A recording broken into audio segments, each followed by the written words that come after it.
Hola.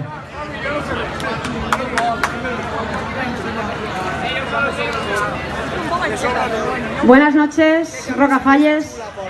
Subimos aquí para denunciar que detrás de ese polígono industrial que veis desde aquí hay un bosque, que es el último bosque que queda en el área metropolitana de Valencia, se llama Les Moles.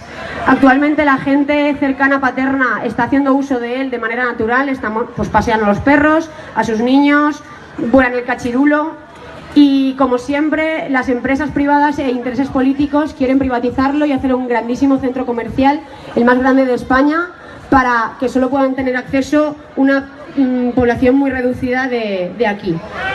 Entonces, desde aquí reivindicamos que esto evidentemente no es lo que queremos que ese espacio sea para todas, que sea público. También hay trincheras de la guerra civil en esa zona y lo quieren privatizar y hacer lo suyo para que hagan unas pistas de esquí que a nadie le importan. I per a finalitzar... Si no lluitem, el nostre territori ningú farà.